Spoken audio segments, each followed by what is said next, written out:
இன்னைக்கு நம்ம பார்க்க போற படம் சித்தா. ரீசெண்டா ரிலீஸ் ஆன ஒரு தமிழ் படம் தாங்க. இந்த கதையை கேட்கறப்ப நீங்களே துடிச்சு போவீங்க, அந்த அளவுக்கு இருக்குங்க. படம் பார்க்கறப்ப எனக்கே ஒரு கட்டத்துல கண்கலங்க செஞ்சிருச்சுங்க. இந்த வீடியோ லைக் பண்ணுங்களோ சப்ஸ்கிரைப் பண்ணுங்களோ நான் சொல்லலைங்க. ஏன்னா இந்த படத்தை பார்த்து என் மனசை உடஞ்சு போன நிலைமையில தாங்க இருக்கு. அதனால டைரக்டா படத்துக்குள்ள போயிருவோம். படத்தோட ஸ்டார்டிங் சீன்லயே சித்தான்னு ஒரு நபரை காட்டுறாங்க. இந்த மனுஷன் தான் இந்த படத்தோட ஹீரோ. மனுஷனை பத்தி சொல்லணும்னா நகராட்சியில வேலை பாக்குறாப்லங்க. இப்ப கூட அவரோட வேலையை தான் பாத்துக்கிட்டு இருக்காப்ல. அப்படி ஏதோ ஒரு பொருள் எடுக்கிறதுக்காக அவர் வண்டி கிட்ட வரப்ப ஒரு பொண்ணையும் பாக்குறாப்லங்க. மனுஷன் அந்த பொண்ணை பார்த்தோன்னே பேச்சு மூச்சே இல்லாம நிக்கிறாப்லங்க. ஏற்கனவே இவங்க ரெண்டு பேத்துக்கு தெரியுங்கிற மாதிரி தான் நமக்கு புரியுது. டக்குன்னு மணியை பாக்குறாப்ல. மணி 3ங்க. மனுஷன் பாதறிக்கிட்டே எங்க போறாருன்னு பார்த்தா ஸ்கூல்ல போயிட்டு எங்கெங்க சுந்தரிங்கிற மாதிரி அங்க இருக்கிற வாட்ச்மேன்ட்ட கேட்க சார் குழந்தை நின்னு பார்த்துட்டு அவங்க கிளம்பிட்டாங்கிற மாதிரி சொல்ல மனுஷனுக்கு பயங்கர கோவங்க. அது எப்படிங்க குழந்தைய தனியா விடுவீங்க அப்படின்னு சொல்லிட்டு வாட்ச்மேனை அடிக்க ஓட சுந்தரி பாப்பா தான் சொல்ல சொன்னாங்கிற மாதிரி சொன்னோடனே பாப்பா ஒளிஞ்சுக்கிட்டு நிக்கிறாங்க. சுந்தரிய பத்தி சொல்லணும்னா வாளுனா வாளு அப்படி ஒரு வாளுங்க. இப்ப கூட பாத்தீங்க இல்லையா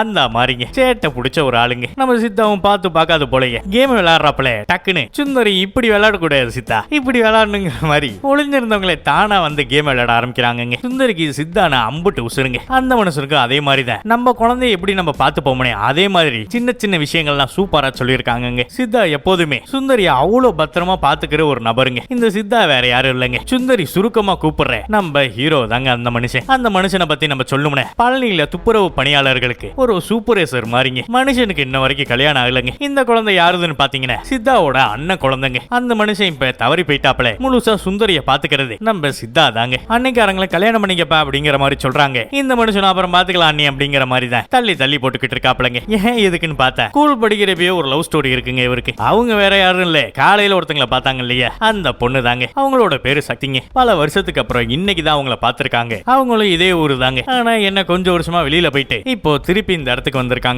சித்தாவுக்கு 2 ஃப்ரெண்டுங்க. ஒன்னு ஹோட்டல் வச்சிருக்கிறவரு, இன்னொருத்தர் இந்த வடிவேலுங்க. இவரு எஸ்ஐயா ஸ்பெஷல் பிரான்ச்ல ஒர்க் பண்றாப்லங்க. இந்த மனுஷனுக்கு அக்கா பொண்ணு ஒருத்தங்க இருக்காங்க. சித்தாவுக்கு சுந்தரி எப்படியோ அதே மாதிரி தாங்க இந்த பொண்ணையும். சுந்தரியும் இந்த பொண்ணையும் திக் ஃப்ரெண்டுங்க. மனுஷன் 2 பேத்தையுமே தன்னோட குழந்தை மாதிரி தாங்க பாத்து பாப்பல. அதுக்கப்புறமா இன்னைக்கு நடந்த ஒரு விஷயத்தால சொல்லிக்கிட்டு இருக்கிறப்பதான் நமக்கே ஒரு விஷயம் புரியுது. என்னன்னு இந்த எஸ்ஐ இந்த ஹோட்டல்காரு நம்பாலு சித்தா இந்த காலையில பார்த்த அந்த பொண்ணு எல்லாமே ஸ்கூல் ஃப்ரெண்ட்ஸுங்க. இந்த மனுஷனும் சத்தியா நான் காலையில பார்த்தங்கிற மாதிரி சொல்ல நம்ம எஸ்ஐ காரர் என்ன சொல்றாப்லின்னு சத்திக்கிட்ட பேசினியாடா அப்படின்னு கேட்க நான் பேசலங்கிற மாதிரி சொல்றாப்லங்க. இதுக்கப்புறம் எங்க கண்டுபிடிக்க போறங்கிற மாதிரி கேட்க இந்த மனுஷனும் அதான் நீ இருக்கிய அப்படிங்கிற மாதிரி சொல்லிடுறாப்லங்க. அப்படியே அடுத்த நாள் காலையிலயும் மனுஷன் வேலைக்கு ஒரு 5:30 கிளம்புறாப்லங்க. போய் அவங்க அவங்களுக்கு எந்தெந்த ஏரியாங்கிற மாதிரி பிரிச்சு கொடுத்து அமைக்கிறாப்லங்க. அந்த மாதிரி ஒரு சமயத்துல தான் சத்தியும் புதுசா இங்க வேலைக்கு ஜாயின் பண்றாங்க. இந்த ஒரு விஷயத்தை ஹீரோவும் பாக்குறாப்லங்க. அதுக்கப்புறம் அந்த எஸ்ஐ ஃப்ரெண்டுக்கு போனை போட்டு ஒழுங்கா அந்த இடத்துக்கு வந்துடுறாங்கிற மாதிரி சொன்னோடனே அந்த மனுஷனும் வராப்லங்க. இவரு சக்தியை பார்த்தோன்னே என்ன சக்தி எப்படி இருக்கேங்கிற மாதிரி கேட்கிறாப்ல. இவங்களும் நல்லா இருக்கேன், நீ எப்படி இருக்கேங்கிற மாதிரி கேட்டோன்னே இந்த மனுஷன் நான் நல்லா இருக்கேன் சக்தி, இவதான் கொஞ்சம் அப்படி இப்படி இருக்க அப்படின்னு சொன்னேன். அவங்களும் வர வடிவேலு அப்படின்னு சொல்லிட்டு கிளம்புறாங்க. ஹீரோக்கு டக்குன்னு மூஞ்சல் அடிச்ச மாதிரி இருக்குங்க. அப்படியே ஈவினிங் ஏதோ உயர் அதிகாரி ஏதோ சைன் வாங்கிட்டு வர சொல்றாப்ல.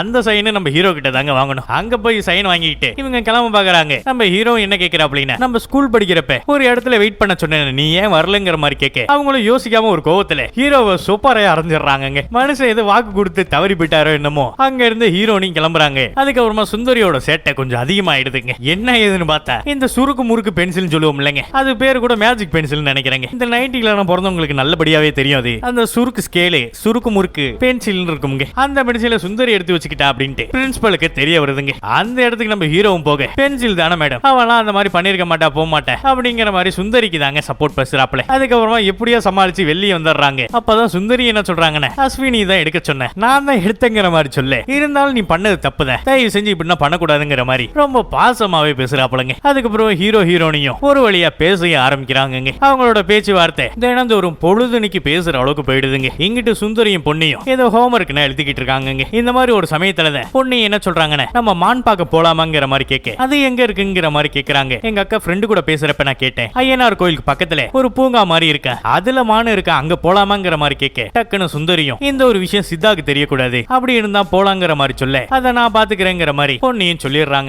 இங்க சொல்லிக்கிட்டு இருக்கிறப்ப வெளியில பயங்கர சவுண்டுங்க. என்ன ஏதுன்னு பார்த்தா அந்த வடிவேலோட மாமா இருக்காருலங்க, அதாவது அக்கா புருஷன், அந்த மனுஷன் ஓவரா சவுடாலா பேசுவாப்லங்க. இப்ப கூட தன்னோட பொண்டாட்டிக்கிட்ட என்னத்துக்கு பாத்ரூம் இந்த நிலைமையில இருக்கு, என்ன கிளீன் பண்ண மாட்டீங்களா என்ன அப்படிங்கிற மாதிரி ரொம்ப சவுண்டா பேசுறாப்லங்க. அப்பதான் அந்த தெருவை கிளீன் பண்ணுவாங்க இல்லையா, அங்க ஒரு நபர் போய்கிட்டு இருக்காப்லங்க. இந்த மனுஷனும் ஏன் எங்க பாத்ரூம் இந்த மாதிரி இருக்கு, 40-50 ரூபா தரேன் கிளீன் பண்ணி விட்டு போங்கிற மாதிரி சவுண்டா பேச முன்னாடி ஹீரோனி போய்கிட்டு இருக்காங்க. அதனால வேணாம் நம்ம வேலையை பார்ப்போம் அப்படிங்கிற மாதிரி சொல்ல இந்த மனுஷன் ரொம்ப திமிர்த்தனமா பேச கொஞ்சம் வாக்குவாதமா போயிடுதுங்க. ஒரு கட்டத்துல இந்த மனுஷன் உங்களுக்கு என்ன இவ்வளவு திமிருங்கிற மாதிரி ஏதோ ஒரு கட்டை எடுத்துட்டு போக இத பார்த்த சித்தாவும் தலையிலேயே செம்மையா சாத்தி போடுறாப்லங்க. அடிச்ச அடியில இவரு சாகல்ல விழுந்துறாப்ல. இந்த ஒரு விஷயம்லாம் நைட்டு அந்த எஸ்ஐக்கு தெரிய ஆரம்பிச்சிருதுங்க. சாரி கேட்கலாங்கிற மாதிரி நம்ம ஹீரோ வேற ஹோட்டல்காரன் சொல்லியிருக்கோம்ல, அவரு என்ன சொல்றா அப்படின்னா இதை தெரியாம நடந்துச்சுடா, கொஞ்சம் கை கலப்பா ஆகி போயிடுச்சு அப்படிங்கிற மாதிரி சொல்ல டக்குன்னு வடிவேலும் அடிச்சே புட்டியா அப்படிங்கிற மாதிரி சிரிக்க ஆரம்பிக்கிறாப்லங்க. நான் பண்ண வேண்டியதுடா, ஏதோ நீ பண்ணிட்டு ஊடு பாத்துக்கலாம் அப்படிங்கிற மாதிரி கொஞ்சம் சந்தோஷப்பட்டுக்கிறாப்லங்க. ஏன்னா அந்த மனுஷன் அக்காவை தினமும் ஏதாச்சும் சொல்லி திட்டிக்கிட்டே இருப்பாரு போலங்க. அப்படியே அடுத்த நாள் காலையில நம்ம சேட்ட சுந்தரியும் ஸ்கூல்ல விடுறாப்லங்க. அப்படி விடுறப்பதான் பொண்ணையும் நம்ம சொல்லிட்டியா அப்படிங்கிற மாதிரி கேட்க ஏதோ சொன்னேன் சரியா சொல்லல அப்படின்னு சொன்னோன்னே டக்குன்னு பொண்ணையும் நம்ம ஹீரோ கிட்ட போயிட்டு மாமா சாயங்காலம் யோகா கிளாஸ் இருக்கு, நீங்க ஒரு 5:30 மேல வாங்க அப்படிங்கிற மாதிரி சொல்லி அனுப்புறாங்க. ஏன்னா இவங்க மான் பார்க்க போலாங்கிற மாதிரி சொல்லியிருப்பாங்க இல்லையா, சாயங்காலம் போறதுக்காக இவங்க போட்ட ஒரு பிளானுங்க. அப்படியே ஈவினிங் ஆகுது. நம்ம ஸ்கூல் படிக்கிறப்பல இந்த லாஸ்ட் அவர்னாலே பயங்கர ஜாலிங்க, பயங்கர வைப் பண்ணிக்கிட்டு தான் இருப்போம். அதுவும் அந்த பெல் அடிக்கிறதுக்கு ஒரு 5 நிமிஷம் முன்னாடியும் எப்படா அந்த 5 நிமிஷம் ஓடுங்கிற கணக்குல மனசு தடுமாறும் பாருங்க. அதனால சொல்ல வார்த்தைகளே கிடையாதுங்க. அந்த மாதிரி தான் பெல் அடிக்க போதுன்னு சொல்லிட்டு கையை விட்டு எண்ணிக்கிட்டு இருக்காங்க. கரெக்டா டானும் பெல் அடிக்க உடனே இவங்களும் அங்க இருந்து கிளம்புறாங்க. வெளியில சித்தா வரமாட்டாருங்கிற மாதிரி தான் இவங்க அங்க போவாங்க.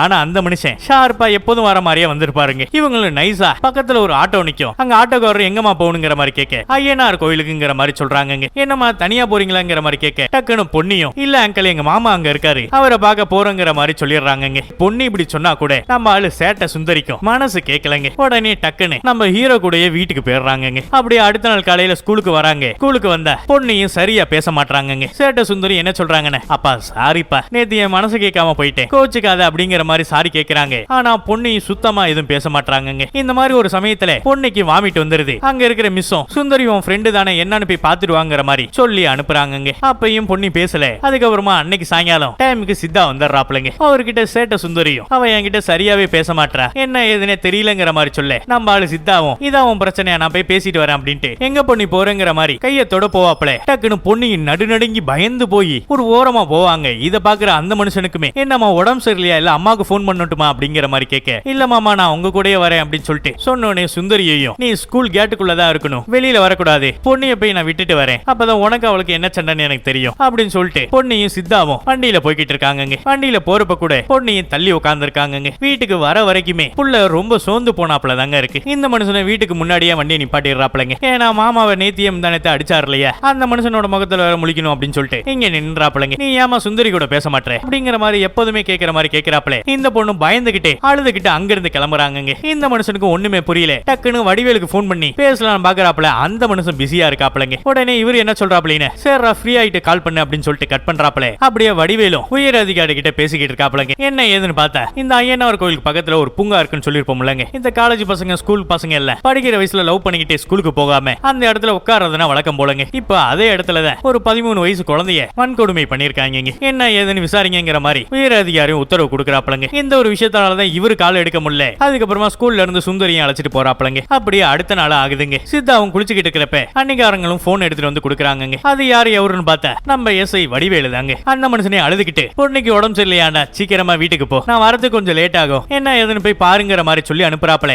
இந்த மனுஷனும் பதறிக்கிட்டு அங்க போறாப்லங்க. கொஞ்ச நேரத்திலேயே பொண்ணியோட சித்தப்பான்னு சொல்லிட்டு 2-3 பேர் வராங்க. என்ன ஏதுன்னு கேட்டா உடனே நீங்க வடிவேல் வீட்டுக்கு வந்துருங்க அப்படின்ட்டு அன்னிக்காரங்கள்ட்ட சொல்ல என்னமோ ஏதோன்ட்டு இவங்களும் ரெடி ஆகி அங்க போறாங்க. அங்க போனா கட்ட பஞ்சாயத்து பண்ணுவாங்க இல்லையா, ஒரு 8-9 பேர் அங்க உட்கார்ந்து இருக்காங்க. என்ன ஏதுன்னு பார்த்தா பொண்ணியோட அப்பாவும் பயங்கரமா அழ ஆரம்பிக்கிறாப்லங்க. எல்லாத்துக்கு காரணம் அவன் தான் அப்படின்ட்டு பயங்கரமா கோவப்படுறாப்ல. ஒரு வீடியோவை காட்டுறாங்க. ஸ்ட்ரீட்டுக்கு வெளியில ஏதோ சிசிடிவி கேமரா ஒண்ணு இருக்கு போல. நேத்து சித்தா பொண்ணுகிட்ட பேசுறப்ப பொண்ணியின் நடுநடுங்கி போயிருப்பாங்க இல்லையா, அந்த ஒரு வீடியோ தாங்க. அவன் தான் பொண்ணை ஏதோ பண்ணிட்டான் அப்படின்ட்டு பயங்கரமா கோவப்படுறாப்லங்க. அவனை சும்மா விடக்கூடாதுன்னு சொல்லிட்டு பக்கத்து ரூமுக்கு போறாப்ல. அங்க யாரு இருக்கான்னு பார்த்தா நம்ம சித்தா தாங்க. எல்லாரும் சேர்ந்து செம்மையா அவர் அடிச்சிருக்காங்க. இத பாக்குற அன்னிக்காரங்களும் அவன் அப்படி பண்ணிருக்க மாட்டாங்கிற மாதிரி கத்தி கதறாங்க. அவங்களாலையும் ஒண்ணும் பண்ண முடியலங்க. இந்த ஒரு விஷயம் எல்லாம் போலீஸ் ஸ்டேஷன் வரையும் போயிடுது. ஆனாலும் எஸ்ஐ வடிவேல் இருப்பார் இல்லையா, அந்த மனுஷன் கேஸ வாபஸ் வாங்கிக்கிற மாதிரி சொல்லி இருக்காப்லங்க. அங்க இருக்கிற இன்ஸ்பெக்டர் அம்மாவும் ஏன் அப்படி எல்லாம் பண்றீங்க அப்படிங்கிற மாதிரி சொல்லி திட்டிட்டு கிளம்புறாங்க. சித்தாவும் வெளியில வந்துடுறாப்ல. அப்பதான் வடிவேலும் உனக்கு எப்படா இப்படி எல்லாம் பண்ண மனசு வந்துச்சுங்கிற மாதிரி கேட்க சித்தாவும் நான் எப்படா பண்ணிருப்பேன் அப்படிங்கிற மாதிரி மனுஷன் நொந்து போறாப்லங்க. டக்குன்னு வடிவேலும் என்ன சொல்றாப்லீனா நீ பொண்ணை அழைச்சிட்டு போறப்ப எதுக்கு சுந்தரியை கூப்பிடாம போனேன் அப்படிங்கிற மாதிரி கேட்க எனக்கு எதுவுமே தோணலடாங்கிற மாதிரி சொல்ல வடிவேலும் வந்த கோவத்துல மனுஷன் பலார் பலார்னு அங்கேயே பயங்கரமா அடிச்சிடறாப்லங்க. சித்தாவும் நான் பண்ணலங்கிற மாதிரி சொன்னா கூட இப்ப வடிவேல் நம்புற மாதிரி இல்லைங்க. இப்ப சுத்தி இருக்கிறவங்க எல்லாருமே இதே கண்ணோட்டத்துல பாக்குற மாதிரி தான் சித்தாவுக்கும் புரிய வருதுங்க. மனுஷன் கொஞ்சம் தடுமாறி போறாப்ல. இதே சமயத்துல நம்ம சுந்தரி கிட்டையும் அன்னிக்காரங்களும் என்ன சொல்றாங்கன்னா குட் டச் எப்படி பேட் டச் எப்படின்ட்டு தன்னோட பொண்ணுக்கு சொல்லி கொடுத்துக்கிட்டு இருக்காங்க.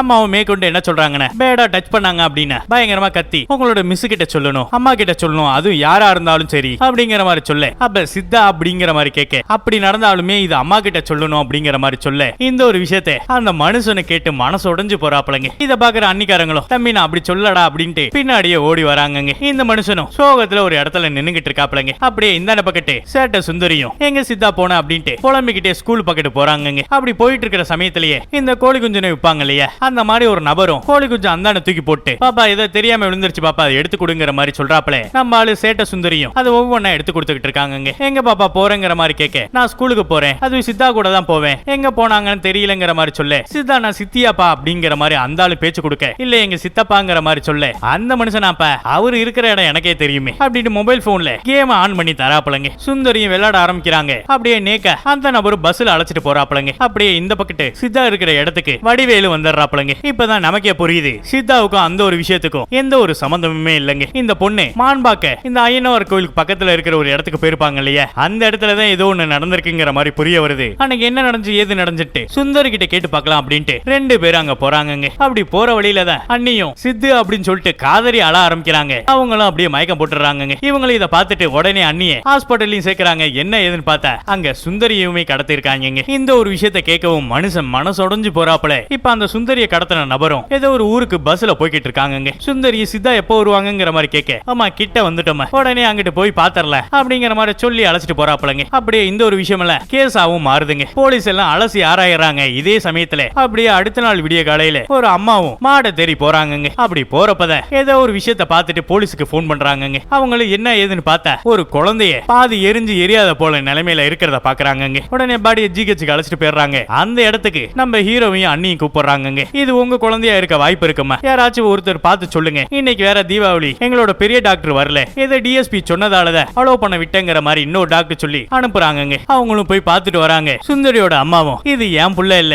யார வீட்டு பொண்ணு தெரியலையே அப்படின்ட்டு அவங்களும் ஒரு நிமிஷம் கஷ்டப்படுறாங்க. இதே மாதிரிதான் நம்ம சித்தாவும் இந்த பொண்ணு ரொம்ப ஹைட்டா இருக்கிற மாதிரி இருக்கு, என்னோட சேட்டை ரொம்ப குள்ளமா இருப்ப, அவ இல்ல யார் குழந்தைய தெரியலையே அப்படின்ட்டு வடிவேல்ட்டையும் சொல்லி ரொம்பவே ஃபீல் பண்றாரு. அப்படியே அன்னைக்கு நைட்டு ஒரு இன்ஸ்பெக்டர் மேடமும் அவங்க போன பஸ் ஸ்டாண்ட்ல இருந்து ஒரு சிசிடிவி ஃபுட்டேஜ் கிடைக்குதுங்க. இந்த ஒரு விஷயம் இல்ல நம்ம சித்தாவும் பாக்குறாப்ல. இதே சமயத்துல நாளைக்கு வேற தீபாவளி போலங்க. பெருசா இந்த ஒரு கேஸ்ல எந்த ஒரு தீவிரமும் தெரியலங்க. அதனால இந்த மனுஷனே களத்துல இறங்கி சுத்துப்பட்டு 30-40 கிலோமீட்டர் சுத்தி எல்லா இடத்துலயும் தேட ஆரம்பிக்கிறாப்லங்க. அப்படி தேடுறப்பதான் அன்னைக்கு போன பஸ் கண்டக்டர் இருப்பார் இல்லையா, அவரை கண்டுபிடிச்சிடுறாங்க. அவரும் நம்ம சுந்தரியோட போட்டோ பார்த்துட்டு நான் இந்த பொண்ணை பார்த்தப்ப அந்த பொண்ணு கூட ஒரு நபர் இருந்தாப்ல, அந்த பொண்ணு ஜாலியா கேம் விளையாண்டுட்டு தான் வந்தாங்க. ஆனா ஒரு கட்டத்துல அவங்க சொன்ன ஊருக்கு முன்னாடியே இவங்க இறங்கிட்டாங்க. அப்ப கூட திட்டி தான் அந்த ஆள் அனுப்பி விட்டேங்கிற மாதிரி சொல்லும் போது இவருக்கு கொஞ்சம் எப்படி தேரலான்னு சொல்லிட்டு ஒரு ஆரம்பம் கிடைக்குதுங்க. இதே சமயத்துல அந்த ஊரோட இன்ஸ்பெக்டரும் அந்த சிசிடிவியோட கேமராவோட ஃபுட்டேஜ் பார்த்து ஒரு தோராயமா வரைபடம் வரைய சொல்லி எடுத்துட்டு வந்து காட்டுறாப்லங்க. ஏன்னா அந்த ஃபுட்டேஜ்லயும் சரியா முகம் தெரிஞ்சிருக்காது. இப்ப இன்ஸ்பெக்டர் என்ன சொல்றாப்லன்னு அந்த பாடி சுந்தரியோடது தான் போலப்பா. ஏன்னா பஸ் ஒரு இடத்துல 6:30 நின்றுருக்கு, அவங்க இறங்கிருக்காங்க. இங்க இருந்து ஒரு சின்ன இணையில போயிருக்காங்க.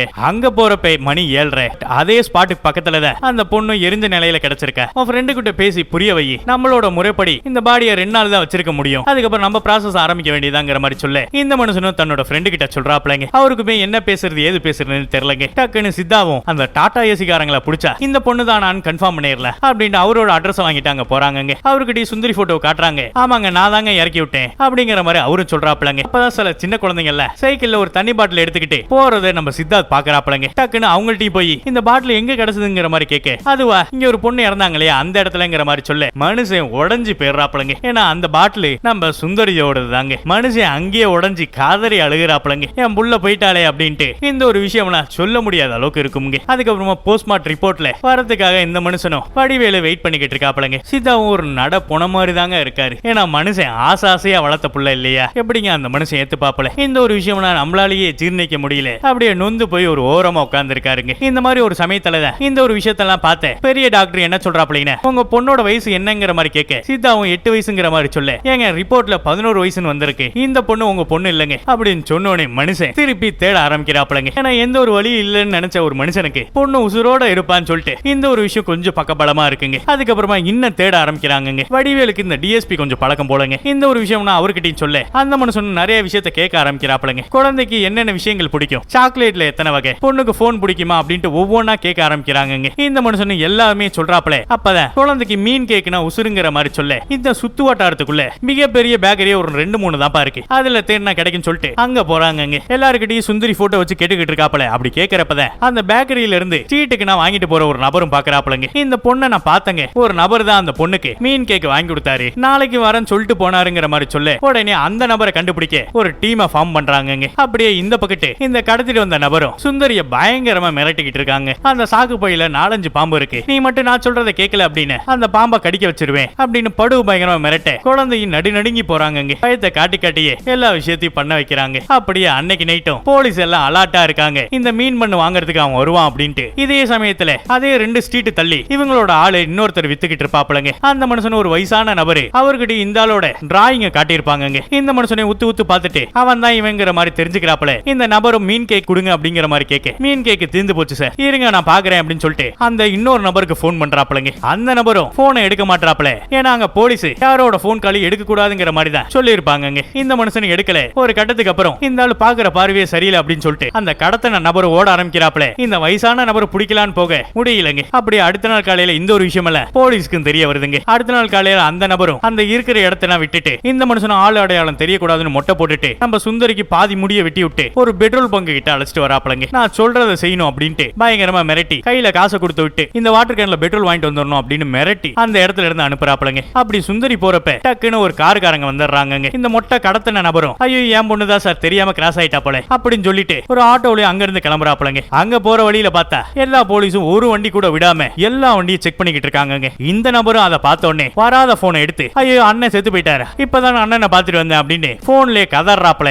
ஒரு பக்கத்துல இருக்கிற அம்மா கிட்டையும் ஏமா எங்க அண்ணன் ரொம்ப சீரியஸா இருக்காப்லையா, இந்த பொண்ணு என் பொண்ணு தான், பக்கத்துல இருக்க செக் போஸ்ட் தாண்டி இறக்கி விட்டுருக்கேன், என்னோட ஒய்ஃப் அங்க இருக்கா, அவ அழைச்சிட்டு போயிருவாங்கிற மாதிரி ஏதோ சொல்லிட்டு அங்க இருந்து கிளம்புறாப்லங்க. இந்த மனுஷன் தப்பிச்சு போறாருன்னு பார்த்தா அப்படியே பின்னாடி ஒரு ஆட்டோல இவங்கள ஃபாலோ பண்ணிக்கிட்டே வராங்க. இந்த குழந்தைய பாத்துக்கிட்டு அம்மாவும் குழந்தைக்கு அங்கிட்டு கிட்டமா அடிபட்டு இருக்கிறத பார்த்துட்டு என்னமா ஆச்சுங்கிற மாதிரி கேக்குறாங்க. பொண்ணால பேசவே முடியலங்க. உடனே இந்த ஒரு விஷயத்துல அங்க இருக்கிற போலீஸ் கிட்டையும் சொல்ல அங்க இருக்கிற ஒரு போலீஸும் சுந்தரியோட போட்டோ பார்த்துட்டு இது சுந்தரி தாங்கிற மாதிரி கன்ஃபார்ம் பண்ணிடுறாப்லங்க. டக்குன்னு அங்க இருந்தே ஹாஸ்பிட்டலுக்கு அழைச்சிட்டு போறாப்ல. முன்னாடி பார்த்தா நம்ம சித்தா தாங்க. இந்த குழந்தைய தூக்கிட்டு போறதை இவர் பாக்குறாப்ல. பார்த்த உடனே இவருக்கு தெரிஞ்சு போயிடுதுங்க, இது நம்மளோட பொண்ணு தான்ட்டு. மனுஷன் காதறி அழுகுறாப்லங்க. பிள்ளையோட முகத்தை இந்த மனுஷன் பார்க்கவே முடியலங்க. ஏன்னா அந்த அளவுக்கு அந்த கொடூரன் தினந்தோறும் கொடுமை பண்ணிருக்காங்க. உடனே ஹாஸ்பிட்டலையும் சேர்க்கிறாங்க. சுந்தரிக்கு ட்ரீட்மெண்ட் நடந்துகிட்டு இருக்குங்க. குழந்தைக்கு டைபர்னா மாத்தணும் இல்லையா, அன்னைக்காரங்க குழந்தையோட கையை பிடிச்சுக்கப்ப இதை மாத்திடுறேங்கிற மாதிரி சொல்றாங்க. மனுஷன் ஒவ்வொரு வாட்டி இந்த மாதிரி பார்த்து பார்த்து மனசு நொந்து போயிடுறாப்லங்க. இதே சமயத்துல மயக்கமான குழந்தையும் கண் முழிக்கிறாங்க. யாரோ ஒருத்தங்க கையை பிடிக்கிறாங்க அப்படின்ட்டு பயங்கரமா அழுது துடிதுடிச்சு போறாங்க. இந்த ஒரு விஷயம் எல்லாம் மனுஷன் பார்த்து காதறி அழ ஆரம்பிச்சிடுறாருங்க. இந்த குழந்தைய அந்த அளவுக்கு கொடுமை பண்ணிருக்காங்க. இதே மாதிரி ஒரு சூழ்நிலையில அந்த கடத்தின நபர் யாருன்ட்டு போலீஸ் அரெஸ்ட் பண்ணி வச்சிருக்காங்க. இந்த ஒரு விஷயம் எல்லாம் சித்தாவுக்கும் தெரிய வர மனுஷன் ஒரு மிகப்பெரிய ஒரு பிளான போடுறாப்லங்க. ஏன்னா அந்த மனுஷனுக்கு அம்புட்டு வெறிங்க, ஒரு பிஞ்சு குழந்தைய இந்த நிலைமைக்கு ஆக்கிட்டானேன்ட்டு. இங்கிட்டு சக்திக்கும் அந்த எஸ்ஐ போலீஸுக்குமே சித்தா ஏதாவது பண்ணிடுவான்ட்டு அவங்களுக்கு ஒரு வகையான பயம் இருக்குங்க. இந்த குழந்தைய கடத்தினதை எப்படி கண்டுபிடிச்சிருப்பாங்க அப்படின்னா இந்த இடைப்பட்ட காலத்திலேயே நம்ம பொன்னியும் சுந்தரிய பார்க்க வந்திருப்பாங்க. அப்பதான் சித்தாவும் மாத்திரை மருந்துனா வாங்கிட்டு வந்திருப்பாப்ல. இத பார்த்த பொன்னியுமே டக்குன்னு வந்து ஹக் பண்ணிக்கிறாங்க. ஏன்னா இந்த மனுஷன் தான் தப்பு பண்ணிருப்பாருங்கிற மாதிரி நினைச்சிருப்பாங்க. அது உண்மை இல்ல இல்லையா. பொன்னியோட அம்மாவும் தலைய கீழே குனிஞ்சிடறாங்க. அந்த நபரை பொன்னி மூலமா தான் கண்டுபிடிச்சிருப்பாங்க. அதுக்கப்புறமா சித்தாவும் அவனை கொன்னே ஆகணும்ட்டு வெறி கொண்டு இருக்காப்லங்க. அந்த நபரையும் அந்த கோர்ட்டுக்கு அழைச்சிட்டு வராங்க. அதுக்கப்புறமா தனி ரூம்ல பொன்னியையும் வீடியோ கால் மூலமா இந்த நபராமா அப்படின்ட்டு பார்த்து சொல்லுங்கிற மாதிரி கேட்க அப்படியே கட் பண்ண சுந்தரிக்கு இதே போலதான் வீடியோ கால் மூலமா பேசுறாங்க. அங்க இருந்து அன்னிக்காரங்களும் வந்து அவன் இல்லங்கிற மாதிரி சொல்ல நல்லா கேட்டியாமாங்கிற மாதிரி போலீஸ் அம்மாவும் கேட்க பொண்ணு பார்த்துட்டு தாமா சொன்னாங்கிற மாதிரி சொல்றாங்க. இங்கிட்டு சித்தாவும் அவனை கொன்னே ஆகணும்ட்டு ஒரு பிளான் போட்டிருக்காப்ல. இந்த ஒரு விஷயம் எல்லாம் சக்திக்கு தெரிய வந்துருதுங்க. உடனே இந்த ஒரு விஷயத்தை வடிவேல்ட்டி சொல்லி தடுத்து நிறுத்த சொல்றாங்க. உடனே இந்த மனுஷனும் அவரு அரெஸ்ட் பண்ணிட்டு போற போலீஸ்காரங்களுக்கு சில பேருக்கு போன் பண்றாங்க. இதே சமயத்துல சித்தாவுக்கு துணையா நிக்கிறது அந்த ஹோட்டல்காரர் நட்பு தாங்க. அந்த மனுஷனுக்கு ஒரு போன் கால் வருது. டக்குன்னு பஸ் ஸ்டாண்ட் கிட்ட வந்துருதுங்க. அவரு பஸ்ல ஏறி சுந்தரி இந்த நிலைமையில ஆக்கணவன் இவன் இல்லையாண்ட, நீ முதல்ல கீழே இறங்க அப்படின்ட்டு கத்திய உள்ள வைக்க சொல்லிட்டு அவரை கீழே இறக்கிடுறாப்ல. அப்பதான் ஒரு விஷயத்த சொல்றாருங்க. இவன் சுந்தரி எப்படி பண்ணவன்ல, பொன்னிய அந்த நிலைமைக்கு ஆக்கணவன் இந்த ஆட்டோ டிரைவர் தான். 2 கேஸையும் சம்பந்தப்பட்டவங்க வேற வேற, அத போலீஸ் தான் ஒண்ணு நினைச்சிட்டாங்கிற மாதிரி சொல்ல மனுஷனுக்கு உச்ச கட்ட கோவங்க. டக்குன்னு பஸ்ல ஏறி அவர் வச்சிருந்த கத்தி எடுத்து பயங்கரமா குத்திய சாக அடிச்சிடறாப்லங்க. அதுக்கப்புறம் சித்தாவையும் ஹாஸ்பிட்டலுக்கு அழைச்சிட்டு வந்துடுறாங்க. இவனும் அவனும் வேற வேறதாங்கிற மாதிரி வடிவேலும் சொல்றாப்ல. மேற்கொண்டு சித்தாவை என்ன சொல்றாப்லீன, அது யாரா வேணா இருக்கட்டும், இவனை கொண்டுட்டு அவனையும் நான் கொல்லுவேங்கிற மாதிரி வெறி கொண்டு ரொம்ப பேசுறாப்லங்க. அங்க இருக்கிற அண்ணியும் எப்படியாச்சும் இவனை மட்டும் காப்பாத்தி இருப்பா, எங்களுக்குன்னு யாருமே இல்ல அப்படின்னு வடிவேல்ட்ட கெஞ்சுறாங்க. டக்குன்னு எஸ்ஐயும் இதுல எப்படியா நீ என்ன பண்றதுன்னு எனக்கே தெரியலங்கிற மாதிரி சொல்லிக்கிட்டு இருக்கிறப்பயே அங்க சுந்தரி இருமுற சவுண்ட் கேக்குதுங்க. உடனே அன்னிக்கார கட்சிக்காரங்களும் அங்க போயிடுறாங்க. இங்க இருக்கிற சக்தியும் என்ன சொல்றாங்கன்னு, நம்ம 12வது படிக்கிறப்ப நீ ஒரு இடத்துல வெயிட் பண்ண சொன்னில்ல, அந்த இடத்துல நான் வெயிட் பண்ணிக்கிட்டு இருந்தேன். ஆனா அன்னைக்கு நீ ஏன் பார்க்க வரலன்ட்டு உங்ககிட்ட ஒரே ஒரு விஷயம் தான் கேட்டிருப்பேன். அது ஏன் எதுக்கு தெரியுமா அப்படின்னு சொல்ல ஆரம்பிக்கிறாங்க. இவங்க வெயிட் பண்ணிக்கிட்டு இருக்கிறப்ப இவங்களோட மாமா தான் நான் வீட்டுக்கு அழைச்சிட்டு போறேன்னு சொல்லிட்டு ஒரு இடத்துக்கு அழைச்சிட்டு போயிட்டு இவங்கள்ட்ட ரொம்பவே தப்பா நடந்திருப்பாருங்க. அதுக்கப்புறம் இந்த ஒரு விஷயம் ஒண்ணா நடக்காத போலயே